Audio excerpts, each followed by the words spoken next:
Famille, j'espère que vous allez bien. Voilà, je vous fais la vidéo de la journée du 22 et 23. 22, on n'aura pas une vidéo spécifique. Cependant, on aura des coupons spécifiques pour la journée de demain, c'est-à-dire vendredi. Rentrez dans le groupe Telegram dont le lien est en description de la vidéo. Ceux qui veulent jouer ce coupon aussi, vous rentrez dans le groupe Telegram. Vous allez voir que c'est 12 événements cette fois-ci. Pourquoi? Parce que simplement c'est sur 2 jours, vendredi et samedi. Voilà, c'est une sélection vraiment sélective. Sauf en cas de malchance, sinon normalement on devrait valider ce coupon.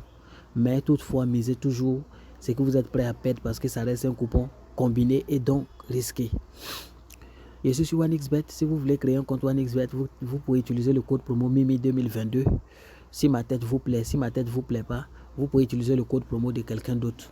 Voilà, le code promo vous aide à avoir quelques avantages, c'est tout. Vous n'êtes pas obligé d'utiliser le mien, mais vous pouvez utiliser pour n'importe qui. Également, voilà, je tiens à préciser que j'ai un compte BetWinner et le code promo là-bas c'est Mimi02. Donc je vais entamer la vidéo pour ne pas qu'elle soit longue et vous allez comprendre mon analyse. Le premier match sur lequel je voudrais me prononcer pour la journée de samedi, c'est le match qui oppose Burnley à Manchester United. D'abord, avant le week-end, avant le match de Ligue des Champions en week-end, ils avaient subi une lourde charge de la part de Brighton Albion. Et ils avaient perdu 3-1 à domicile. En fait, actuellement, la plupart des joueurs, plusieurs défenseurs sont à l'infirmerie. Et c'est ce qui a expliqué cela. Lors du match d'hier face à Bayern, c'était assez intéressant. Ils ont très bien joué dans les dernières minutes. Si il y avait encore 3 minutes, je pense qu'ils allaient arracher le match nul à Bayern. C'est un match qui était vraiment prolifique. United a montré toutes ses forces. Bon, face à une équipe de Burnley qui vraiment n'est pas à son meilleur niveau, je pense que bien qu'il soit à l'extérieur, ils peuvent venir arracher au moins le match nul. Et je pense qu'ils peuvent trouver le chemin d'un filet au vu de la qualité de leur attaque. Il y a Stuttgart qui joue face à Darmstadt. C'est vrai que Darmstadt, venu de la deuxième division, ne se néglige pas. En l'occurrence, le week-end dernier, ils ont failli battre l'équipe de Mönchengladbach 3-0. Bon, ils menaient même 3-0. Mais malheureusement, un carton rouge les a fait chuter en 15 minutes et Mönchengladbach est revenu au score. Voilà, au score. Moi-même, j'avais parié. Le match nul était cote 16. Il a pris le risque de mettre 25 000. Il a gagné 400 000, quelque chose comme ça. Donc, je joue souvent les trucs risqués. Voilà, il faut que vous sachiez ça. Et Stuttgart, je vais dire, est actuellement à son meilleur niveau, en pleine confiance. Très très bonne confiance. Vous allez regarder les 5 derniers matchs ou les 6 derniers matchs de Stuttgart, vous allez voir que c'est l'une des équipes qui marque le plus cette année. Voilà, après Bayer Leverkusen, c'est l'équipe qui marque le plus. Il y a l'autre aussi qui marque beaucoup, l'équipe de Midtjylland qui marque beaucoup cette année. Il y a plusieurs équipes qui marquent beaucoup cette année. Il y a vraiment de bons attaquants. Et quand la défense n'est pas stable, ils font beaucoup de choses. C'est seulement le match face à Leipzig qu'ils ont marqué un but. Donc vous allez constater que généralement c'est 4-5. Même face à Freiburg, ils ont infligé Freiburg 5-1, 5-0. Face à Saint-Gall aussi en match amical, lors de la trêve, ils ont fait 8-3. Tout le monde a vu ça, on avait parié sur eux. Stuttgart est à son meilleur niveau. Darmstadt a eu l'occasion de gagner, comme je disais, Mönchengladbach, mais ils n'ont pas pu, simplement parce que voilà, il y a un complexe d'infériorité. Et au niveau de la défense est très lente. Face à la rapidité de l'attaque de Stuttgart, je pense que Stuttgart devrait venir à bout et trouver, n'est-ce pas, le chemin des filets dans ce match au moins 3 fois et gagner le match. Je vais vous montrer quelque chose qui est très intéressant encore, c'est que Stuttgart, vraiment, face à l'équipe de Darmstadt, voilà, n'a pratiquement pas encore perdu de match. Voilà. Ils ont perdu un seul match, autant pour moi. Ils ont perdu un match, 7. Mais ils n'ont pas encore perdu de match, je vais dire depuis les dernières années. Je vais parler de 2019 à maintenant. Voilà. Donc, du coup, vous allez comprendre qu'à domicile, soutenu par son public, Stuttgart peut venir à bout et gagner cette équipe de Darmstadt qui manque un peu d'expérience par rapport à eux en Bundesliga. Il y a Borussia Dortmund qui joue face à Wolfsburg. Borussia Dortmund n'est pas à son meilleur niveau. En effet, le week-end, ils ont pu gagner à la dernière minute grâce à un carton rouge que l'équipe de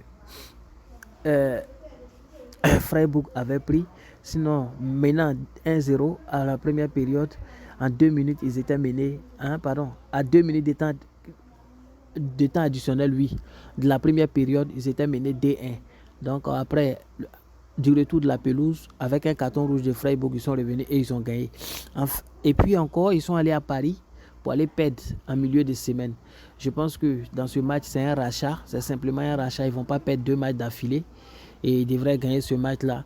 Et je sais que Wolfsburg peut trouver toutefois le chemin d'affilée dans ce match. Ce qui est sûr, c'est que ce match ne sera pas un match nul. Je suis convaincu qu'il aura une victoire et Dortmund va marquer au moins un but. Soit Dortmund gagne et il marque, soit Wolfsburg gagne. Voilà. Et Borussia Mönchengladbach. Borussia Mönchengladbach qui joue face à Rosenball Sport Leipzig. Leipzig en milieu de semaine, vous n'êtes pas sans savoir qu'ils sont allés jouer en Europe. Voilà, ils ont un peu la fatigue, 7. Ils ont gagné Young Boy à domicile 3-1, chose qui était prévisible. C'était le score exact que moi-même j'avais prédit. Heureusement, c'est tombé. Le score exact, il n'y a pas d'application qui donne le score exact. Ne vous faites pas berner avec le Photoshop.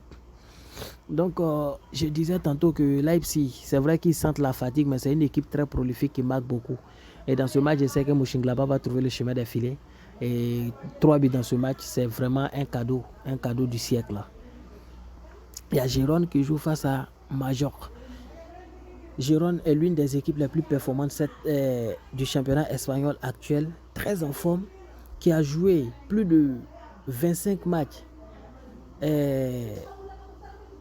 dans lesquels ils ont toujours trouvé le chemin des filets. Vous pouvez aller regarder ça sur les autres sur Flashcore. Vous allez comprendre que sur les 25 derniers matchs de cette équipe-là, ils ont toujours trouvé le chemin des filets. Ils ont toujours fatigué les grosses équipes telles que Real Sociedad, Real, Barça et trucs. Ils sont super en forme, que ce soit défensivement, offensivement et au milieu du terrain. Et face à Majorque, qui manque un peu de confiance actuellement, je pense que Gérone peut gagner même ce match-là pour prendre provisoirement la première place. Parce qu'en cas de succès, ils sont premiers en attendant que les autres ne jouent. Donc je pense qu'ils vont le faire. Cependant, j'ai essayé de minimiser en allant sur un ou nul et un but. Il y a Barcelone, Celta Vigo. Barcelone est en feu actuellement. Ils sont à leur meilleur niveau et actuellement, ils ne feront pas d'erreur. Vous savez que la défense de Barça, c'est ce qui fait la force de Barça. Alors les gens pensent que c'est l'attaque, c'est la défense. Souvent même, vous allez voir que les buts viennent de la défense. Quand j'ai dit les buts viennent de la défense, je ne vais pas dire les défenseurs marquent, mais généralement, c'est les défenseurs qui piquent, ils montent jusqu'à ce qu'ils aient l'attaque à marquer. Barça est en pleine forme et en pleine confiance. Je pense qu'ils vont plier encore Celta Vigo, voilà, avec la manière. C'est la manetta encore. Et ici, je n'ai pas pris de but comme condition. Je dis Barça gagne et puis 2 buts dans le match. Mais à l'approche du match, vous allez voir d'ici le 22, demain soir, ceux qui veulent jouer le match de Barça seront obligés de prendre Barça gagne 2 buts dans le match parce que la cote va descendre peut-être à 1,16 ou 1,20. Vous allez voir que la cote va devenir très petite. Actuellement, je profite des cotes pour que ceux qui suivent sur YouTube puissent profiter des grosses cotes. Milan, c'est Hellas Vérone. Ça, c'est un match assez intéressant. Hellas Vérone est super fort. Une équipe très talentueuse. Une équipe qui fait tête face, je vais dire, aux grosses équipes. Mais Milan, c'est simplement une machine à but.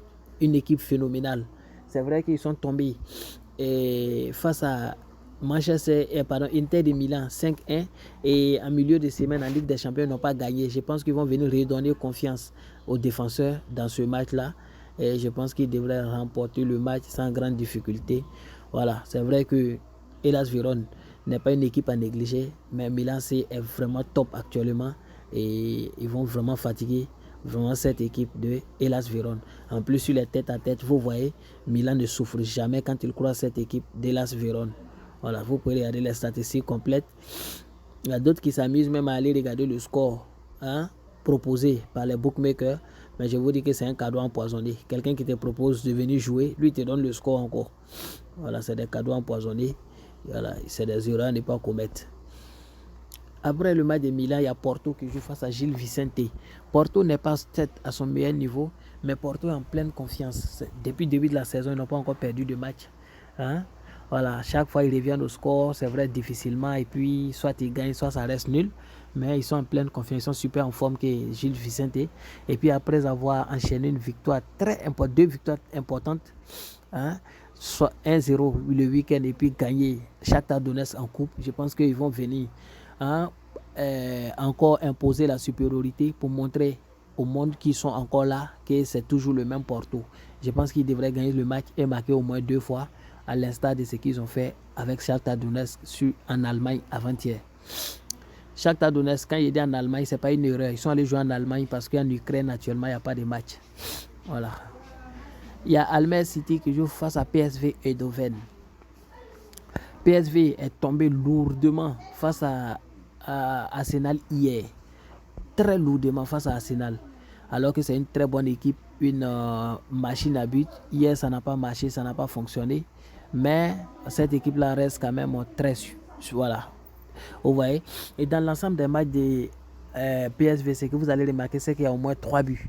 Dans ce match-là, vous pouvez prendre soit 3 buts dans le match ou bien jouer directement. Voilà, PSV Eindhoven gagne et PSV Eindhoven marque 2 buts parce qu'ils vont venir mater Almer City pour se venger. Ils sont supérieurs à Almer City largement. Il y a Istanbul, Başakşehir qui joue face à Galatasaray. Ici, c'est un match où je vois 3 buts, c'est-à-dire au moins une équipe marque 2 fois simplement, parce que Galatasaray est très en forme, très bien. Hier, c'est vrai qu'ils ont souffert face à Copenhague, mais Copenhague est venu pour défendre. Vous allez constater que depuis le début de la saison, le nombre de buts minimum marqués par Galatasaray, c'est 2 buts. Et je pense qu'ils vont poursuivre dans cette dynamique. Ils devraient marquer au moins 2 fois face à Istanbul, ou encore Istanbul va marquer 2 fois dans ce match. Une cote 1,44, c'est une très belle cote qu'on peut aller chercher. Et enfin, on a le Royal Antwerp qui joue le 23 encore samedi face à Molenbeek. Ici, Royal Antwerp également a subi une lourde charge de la part de Barcelone. Je pense qu'il faut redonner confiance aux supporters, voilà, en montrant qu'ils peuvent encore rivaliser en Europe. Je sais qu'ils ne vont pas perdre 2 fois successifs. Dans ce match-là, je sens simplement qu'ils vont venir mater, corriger l'erreur qu'ils avaient commis en plein milieu de semaine. Et il y a Bayern Munich qui joue face à Bochum. Ici, il a donné 5 corners à Bayern, 5,5 corners à Bayern. C'est vraiment pour minimiser. Sinon, normalement, Bayern devrait tirer dans ce match-là au minimum 8 à 9 corners. Parce que Bayern a tiré en moyenne 10 corners cette année par match, en moyenne. Voilà, bon, avec United hier, je ne sais pas c'était comment. Mais on va regarder ça ensemble. Vous allez voir que Bayern, là, c'est simplement une équipe aux statistiques. Même avec United, une grosse équipe, ils ont tiré 7 corners. Voilà, vous allez regarder face à Bayer Leverkusen, ils ont tiré 7 corners, même avec les équipes de grosse taille. Vous allez regarder ici, ils ont tiré 15 corners, voilà, face à Mönchengladbach. Quand l'équipe est petite de taille, Bayern te montre qu'ils sont supérieurs. Et même ayant perdu 3-0 face à Leipzig, ils avaient tiré 9 corners. Donc c'est une équipe vraiment simplement qui marque et qui tire beaucoup. C'est parce qu'ils tirent beaucoup qu'ils provoquent beaucoup de corners. Donc j'ai essayé de minimiser pour avoir la cote que je voulais. Je voulais une cote 40. J'ai atteint mon objectif. Bonne chance à vos familles. Vraiment, je pense que ce coupon est très bien analysé. Vous pouvez donner vos avis en commentaire ou bien simplement dans mon groupe Telegram. Parce que moi, mon groupe Telegram, j'ai dit à ceux qui ne sont pas encore dans mon groupe Telegram que mon groupe est un groupe ouvert dans lequel on échange les soirs. Voilà, moi, je ne fais pas de canal. J'ai fait un groupe où on peut échanger comme des êtres humains. Je n'ai pas voulu marginaliser les gens, mettre les gens dans le groupe et puis voilà. Merci à vous. Bonne chance à nous.